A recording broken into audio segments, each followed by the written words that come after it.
அஸ்ஸலாமு அலைக்கும் வரஹ்மத்துல்லாஹி வபரகாத்துஹு. தினமும் ஒரு ஹதீஸ். பனு அசத் கோத்திரத்தைச் சேர்ந்த ஒரு பெண்மணி என்னுடன் இருக்கும் பொழுது அங்கு வந்த அல்லாஹுவின் தூதர் ஸல்லல்லாஹு அலைஹி வஸல்லம் அவர்கள் இவர் யார் என்று கேட்டார்கள். இவர் இரவெல்லாம் உறங்காமல் தொழுது கொண்டே இருப்பார் என்று நான் பதில் கூறினேன்.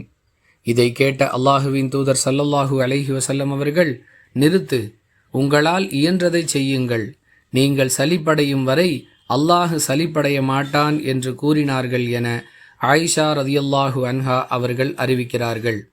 நூல் புகாரி, ஹதீஸ் எண் 1151. அன்பிற்குரிய அல்லாஹுவின் நல்லடியார்களே, இந்த ஹதீஸிலிருந்து நாம் பல பாடங்களை பெற்றுக்கொள்ளலாம். வணக்க வழிபாடுகளை அடையாளம் வைத்து ஒருவரை புகழுவது கூடாது என்பது இந்த ஹதீஸ் சொல்லக்கூடிய முதல் பாடம். நம்மால் இயன்ற அளவிற்கு வணக்க வழிபாடுகளை செய்ய வேண்டுமே தவிர வணக்க வழிபாடுகளுக்காக நம்மை நாமே வருத்தி கொள்ளக்கூடாது என்பது இந்த ஹதீஸ் சொல்லக்கூடிய இரண்டாவது பாடம். நாம் சலிப்படையும் வரையில் நம்முடைய வணக்க வழிபாடுகளை செய்வதை தவிர்த்து கொள்ள வேண்டும். நாம் எவ்வளவுதான் செய்தாலும் அதற்குரிய நன்மைகளை வழங்குவதற்கு அல்லாஹ் தயாராக இருக்கிறான். அதே நேரத்தில் அந்த வணக்க வழிபாடுகளே நம்மை சலிப்படைய செய்துவிடக்கூடாது என்பது இந்த ஹதீஸ் சொல்லக்கூடிய மூன்றாவது பாடம். அல்லாஹ் ஒருபோதும் சலிப்படைவதில்லை.